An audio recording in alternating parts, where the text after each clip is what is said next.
Hello दोस्तों, मैं अमित कुमार सिंह आपका अमित सिविल सर्विसेज एकेडमी में बहुत बहुत स्वागत करता हूं। दोस्तों, मेरे चैनल पर daily Bihar current affairs upload होते हैं। इसमें हम लोग राष्ट्रीय तथा अंतर्राष्ट्रीय खबरों को भी देखते हैं।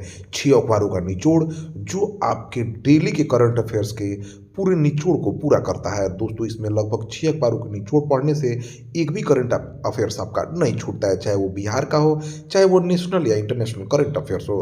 तो दोस्तों, देर न करिए, चैनल को सब्सक्राइब कर लीजिए, दोस्तों में शेयर करिए। बहुत इंपॉर्टेंट वीडियो सेशन आपको डेली मिलने वाला है। तो चलते हैं आज के पहले क्वेश्चन की तरफ। देखिए,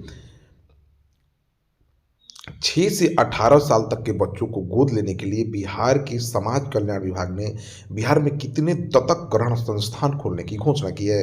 देखिए दोस्तों, बिहार में 6 से 18 साल तक के बच्चों को गोद लेने के लिए बिहार के समाज कल्याण विभाग ने बिहार में 5 दत्तक ग्रहण संस्थान खोलने की घोषणा की है। बिहार के समाज कल्याण मंत्री मदन सहनी हैं। उप मुख्यमंत्री तेजस्वी यादव ने ग्रामीण अस्पतालों के कायाकल्प के लिए कौन सा मिशन शुरू किया है। देखिए दोस्तों, उप मुख्यमंत्री तेजस्वी यादव जब से बने हैं स्वास्थ्य मंत्री, उन्होंने बहुत सारे सुधार किए हैं। उन्होंने पटना के अस्पतालों में सुधार लाने के लिए मिशन 60 शुरुआत किया था। पूरे बिहार के अस्पतालों के कल्चर में सुधार लाने के लिए मिशन परिवर्तन और क्वालिटी मिशन जैसे शुरू किए थे। इसी कड़ी में दोस्तों, उन्होंने ग्रामीण अस्पतालों के कायाकल्प के लिए मिशन बुनियाद की शुरुआत की है। उप मुख्यमंत्री तेजस्वी यादव ने 26 दिसंबर 2023 को 118 चिकित्सा संस्थान के भवनों का भी उद्घाटन किया है। उप मुख्यमंत्री तेजस्वी यादव ने पब्लिक हेल्थ कैडर भी बनाने की घोषणा की है। भुवनेश्वर में आयोजित national school rugby football championship under 14 category में बिहार ने किस राज्य को हराकर खिताब जीत लिया है। देखिए दोस्तों, भुवनेश्वर में आयोजित national school rugby football championship under 14 category में बिहार ने उड़ीसा को हराकर बालिका वर्ग तथा बालक वर्ग दोनों का खिताब जीत लिया है। दोनों खिताबों में बिहार ने बालिका और बालक वर्ग दोनों खिताब में दोस्तों बिहार ने उड़ीसा को हराकर यह खिताब जीता है। बिहार के खेल मंत्री जितेंद्र कुमार रॉय हैं।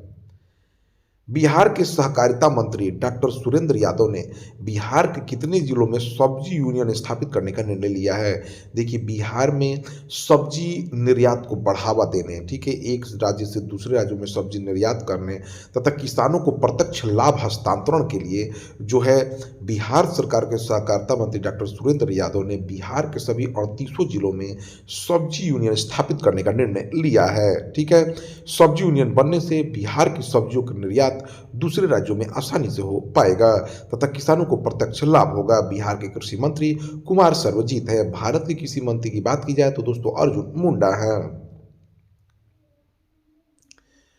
मुख्यमंत्री नीतीश कुमार ने बिहार के किस जिले में स्थित रीगा चीनी मिल को फिर से चालू करने की घोषणा की है। तो देखिए, सीतामढ़ी में स्थित रीगा चीनी मिल को मुख्यमंत्री नीतीश कुमार ने फिर से चालू करने का निर्देश दिया है।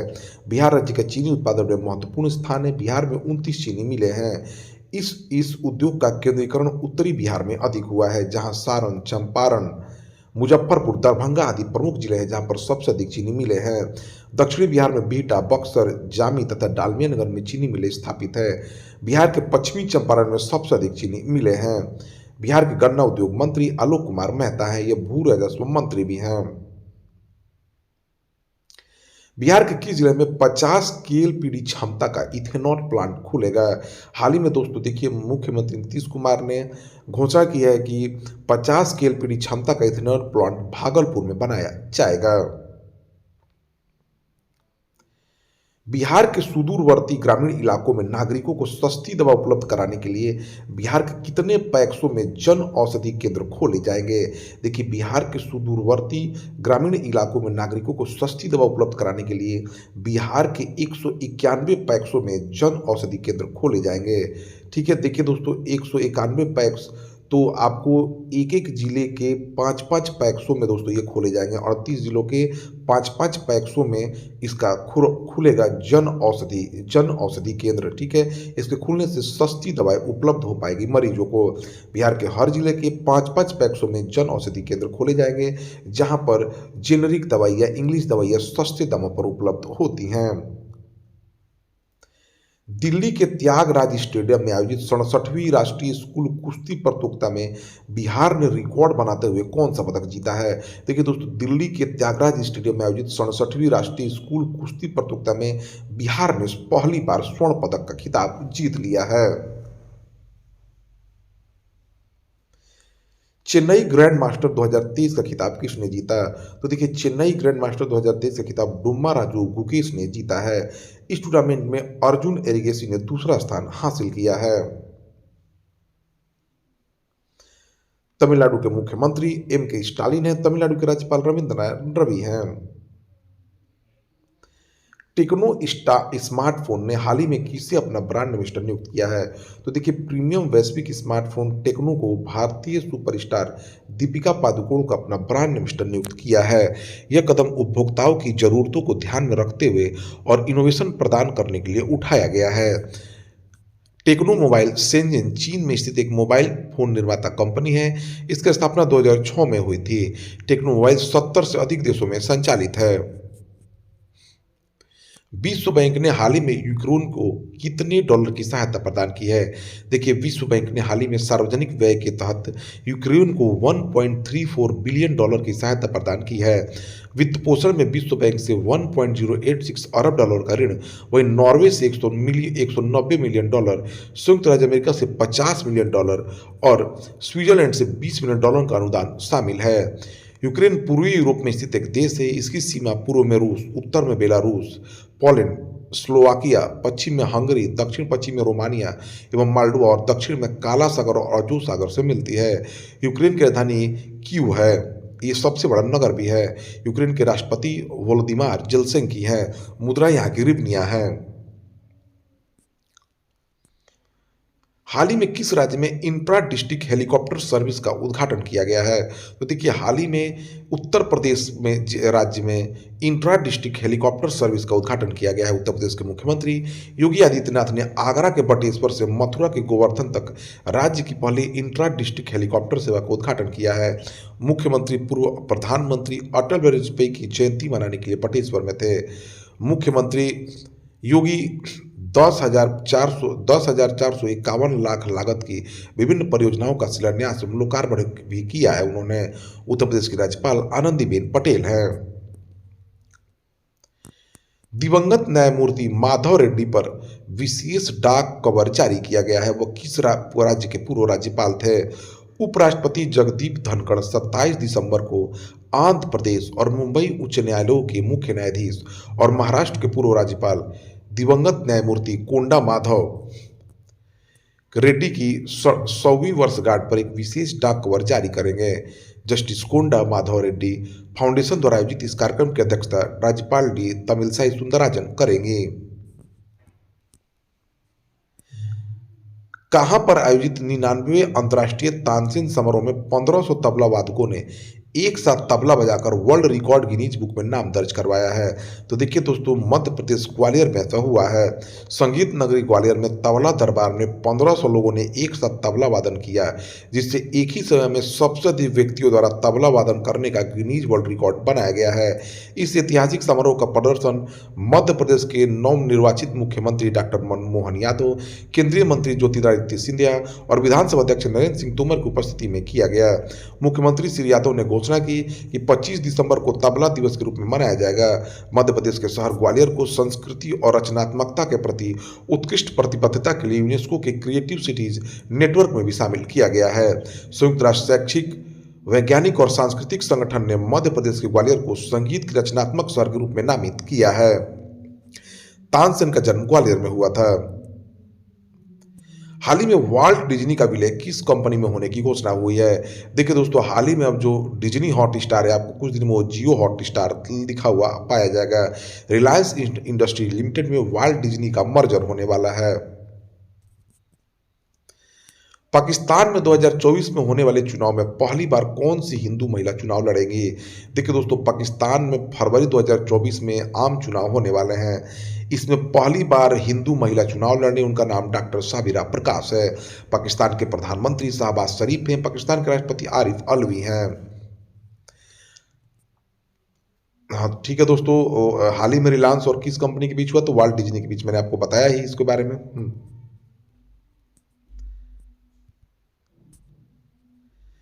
हाल ही में भारत तथा किस देश के बीच तमिलनाडु के कुडनकुलम परमाणु ऊर्जा संयंत्र की बिजली उत्पादन इकाई को निर्माण में सहयोग के लिए समझौता हुआ है? देखिए, रूस और भारत के बीच तमिलनाडु के कुडनकुलम परमाणु ऊर्जा संयंत्र की बिजली उत्पादन इकाई को निर्माण के लिए समझौता हुआ है। रूस के राष्ट्रपति व्लादिमीर पुतिन है, तमिलनाडु के मुख्यमंत्री M.K. स्टालिन है, तमिलनाडु के राज्यपाल रविंद्र रवि हैं। थोड़ा इसके बारे में जान लेते हैं दोस्तों। भारत और रूस ने कुडनकुलम परमाणु ऊर्जा संयंत्र की भविष्य की बिजली उत्पादन इकाइयों को बनाने से जुड़े बहुत अहम समझौते पर हस्ताक्षर किए हैं। भारत के विदेश मंत्री एस जयशंकर ने द्विपक्षीय आर्थिक सहयोग पर रूप से उप प्रधानमंत्री डेनिस मंटूरोव के साथ अपनी व्यापक और सार्थक बैठक के बाद यह ऐलान किया है। कुडनकुलम न्यूक्लियर पावर प्लांट रूस की टेक्निकल सहायता से तमिलनाडु में बनाया जा रहा है। इसका निर्माण मार्च 2002 में शुरू हुआ था। फरवरी 2016 से केएनपीपी की पहली बिजली यूनिट 1000 मेगावाट की अपनी डिजाइन क्षमता पर लगातार काम कर रही है। भारत का पहला एआई सिटी के रूप में किस शहर को विकसित किया जा रहा है? भारत का एआई सिटी यानी दोस्तों आर्टिफिशियल इंटेलिजेंस सिटी के रूप में लखनऊ को विकसित किया जा रहा है। नवाबों का शहर के नाम से मशहूर लखनऊ शहर को भारत के पहले एआई सिटी के रूप में विकसित किया जाएगा। नोएडा पहले से ही आईटी के केंद्र के रूप में उभरा है। इसी के तर्ज पर अब लखनऊ जैसे शहरों को भी आईटी हब के रूप में विकसित किया जाएगा। ग्रैंड व्यू रिसर्च की रिपोर्ट के अनुसार साल 2022 में वैश्विक एआई मार्केट का आकार 137 बिलियन डॉलर आंका गया था।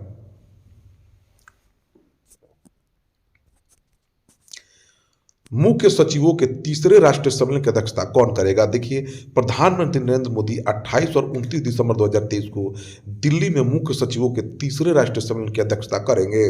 मुख्य सचिवों का पहला सम्मेलन जून 2022 में धर्मशाला और दूसरा जनवरी में दिल्ली में आयोजित किया गया था। इस 3 दिवसीय राष्ट्रीय सम्मेलन का मुख्य फोकस ईज ऑफ लिविंग पर होगा। विश्व टेस्ट चैंपियनशिप में सर्वाधिक रन बनाने वाले भारतीय बल्लेबाज कौन बने हैं? देखिए, भारत के दिग्गज बल्लेबाज और भारतीय टीम के पूर्व कप्तान विराट कोहली ने विश्व टेस्ट चैंपियनशिप में सर्वाधिक रन बनाने वाले भारतीय बल्लेबाज बन गए हैं। दक्षिण अफ्रीका क्रिकेट टीम के खिलाफ जारी टेस्ट सीरीज के पहले मैच में यह नया कीर्तिमान अपने नाम किया। उन्होंने भारतीय कप्तान रोहित शर्मा को पीछे छोड़ा है। रोहित ने अब तक WTC में 26 टेस्ट की 42 पारियों में 2097 रन बनाए हैं। विराट अभी तक 35 टेस्ट मैचों की 57 पारियों में 2101 रन बनाए हैं उन्होंने। भारत इलेक्ट्रॉनिक्स लिमिटेड ने हाल ही में किस राज्य सरकार के साथ 445 करोड़ रुपए के अनुबंध पर हस्ताक्षर किए हैं? तो देखिए दोस्तों, उत्तर प्रदेश सरकार ने भारत इलेक्ट्रॉनिक्स लिमिटेड के साथ 445 करोड़ रुपए के अनुबंध पर हस्ताक्षर किए हैं। नवरत्न भारत BEL ने हाल ही में उत्तर प्रदेश के साथ अगली पीढ़ी की यूपी डायल 112 परियोजना के लिए 445 करोड़ रुपए के अनुबंध पर हस्ताक्षर किए हैं। कंपनी डायल 112 प्रोजेक्ट के लिए व्यापार को अत्याधुनिक हार्डवेयर, एआई आधारित सॉफ्टवेयर टूल और साइबर सुरक्षा टूल प्रदान करेगी। केंद्रीय मंत्रिमंडल ने किस राज्य में गंगा नदी पर 4.56 किलोमीटर लंबे नए पुल के निर्माण को मंजूरी दे दी है? देखिए, केंद्रीय मंत्रिमंडल ने बिहार में दीघा और सोनपुर को जोड़ने के लिए गंगा नदी पर 4.56 किलोमीटर लंबे 6 लेन वाले नए पुल के निर्माण को मंजूरी दे दी है। इस प्रोजेक्ट की कुल लागत 3064 करोड़ रुपये अनुमानित है, जिसमें सिविल निर्माण के लिए 2233 करोड़ रुपये शामिल हैं। इसके निर्माण से बिहार में यातायात तेज और आसान हो जाएगा। हाल ही में भारतीय नौसेना ने किस स्टील्थ गाइडेड मिसाइल डिस्ट्रॉयर को शामिल किया है? INS इम्फाल को भारतीय नौसेना ने हाल ही में latest stealth guided missile destroyer Imphal को शामिल किया है। रक्षा मंत्री राजनाथ सिंह की मौजूदगी में इसे नौसेना में शामिल किया गया है। INS इम्फाल पहला वारशिप है जिसका नाम उत्तर पूर्व के एक शहर के नाम पर रखा गया है। इसका डिजाइन युद्धपोत डिजाइन ब्यूरो द्वारा तैयार किया गया है। इसका निर्माण मझगांव डाक लिमिटेड मुंबई ने किया है।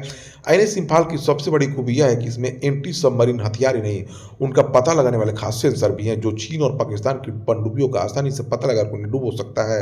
यह guided missile destroyer surface to surface, पृथ्वी से पृथ्वी सुपरसोनिक ब्रह्मोस मिसाइल और medium range surface to air Barak 8 missile से लैस है। 75% स्वदेशी साजो सामान से इसको बनाया गया है। नौसेना प्रमुख अभी R हरिकुमार है, वायुसेना प्रमुख एयर मार्शल विवेक राम चौधरी हैं और थल सेना प्रमुख जनरल मनोज पांडे हैं। अंतर्राष्ट्रीय क्रिकेट में दूसरे सबसे ज्यादा रन बनाने वाले ऑस्ट्रेलियाई बल्लेबाज कौन बने हैं? देखिए, ऑस्ट्रेलियाई क्रिकेट में दूसरे सबसे ज्यादा रन बनाने वाले ऑस्ट्रेलियाई बल्लेबाज डेविड वार्नर बने हैं। वार्नर ने पाकिस्तान के खिलाफ जारी टेस्ट मैच में उपलब्धि हासिल की है। उन्होंने इस मामले में स्टीवा को पीछे छोड़ दिया। अंतर्राष्ट्रीय क्रिकेट में सबसे ज्यादा रन बनाने वाले ऑस्ट्रेलियाई बल्लेबाज की लिस्ट में दिग्गज पूर्व क्रिकेटर रिकी पॉन्टिंग टॉप पर हैं, जिन्होंने कुल 27,368 रन बनाए हैं। यूट्यूब सब्सक्राइबर के मामले में कौन से नेता दुनिया के नंबर 1 नेता बन गया है? तो दोस्तों, भारत के प्रधानमंत्री नरेंद्र मोदी यूट्यूबर सब्सक्राइबर के मामले में दुनिया के नंबर 1 नेता बन गए हैं। पीएम मोदी, जिन्होंने यूट्यूब पर 20 मिलियन सब्सक्राइबर का आंकड़ा पार किया है। पीएम मोदी के यूट्यूब चैनल पर अब तक 30,000 वीडियो शेयर किए जा चुके हैं। वीडियो पहली बार 12 साल पहले चैनल पर अपलोड किया गया था। एक्स पर प्रधानमंत्री मोदी के 94 मिलियन फॉलोअर्स हैं। इंस्टाग्राम पर उनके 82 मिलियन फॉलोअर्स हैं। सोशल मीडिया प्लेटफॉर्म फेसबुक और पीएम मोदी के 48 मिलियन फॉलोअर्स हैं। मॉर्निंग कंसल्ट द्वारा हाल ही में जारी एक सर्वेक्षण में पीएम मोदी 76% अप्रूवल रेटिंग के साथ दुनिया के सबसे लोकप्रिय नेता बन गए हैं। इसरो 1 जनवरी 2024 को सुबह 9:10 पर कहां से देश का पहला polarimetry mission XPoSat satellite launch करेगा? तो सतीश धवन अंतरिक्ष केंद्र श्रीहरिकोटा से लॉन्च करेगा एक्सपोस सैटेलाइट को। ठीक है, इसे polar satellite launch vehicle PSLV C58 से लॉन्च किया जाएगा। 2021 में लॉन्च किए नासा के इमेजिंग एक्सरे पोलरीमेट्री एक्सप्लोरर के लॉन्चिंग के बाद एक्सपोसैट भारत का पहला और दुनिया का दूसरा पोलरीमेट्री मिशन है। एक्सपोसैट का अर्थ एक्सरे ध्रुवण मापी उपग्रह है। एक्सपोसैट को इसरो और रमन रिसर्च इंस्टीट्यूट बेंगलुरु कर्नाटक के सहयोग से विकसित किया गया है। एक्सपोसैट का लक्ष्य ब्रह्मांड के 50 चमकीले स्रोतों की स्टडी करना है। इसरो भारत सरकार के अंतरिक्ष विभाग के तहत कार्यरत एक अंतरिक्ष एजेंसी है। इसकी स्थापना 15 अगस्त 1969 को हुई थी। पहले इसरो को भारतीय राष्ट्रीय अंतरिक्ष अनुसंधान समिति के नाम से जाना जाता था, जिसे डॉक्टर विक्रम एस साराभाई की दूरदर्शिता पर 1962 में भारत सरकार द्वारा स्थापित किया गया था। अध्यक्ष इसके एस सोमनाथ है। मुख्यालय इसका बेंगलुरु कर्नाटका में है। तो दोस्तों, यह रहा 27 दिसंबर 2023 के सभी इंपॉर्टेंट बिहार करंट अफेयर्स, राष्ट्रीय तथा अंतर्राष्ट्रीय घटनाओं के साथ। तो दोस्तों, चैनल से जुड़ जाइए ऐसे ही वीडियो प्राप्त करने के लिए।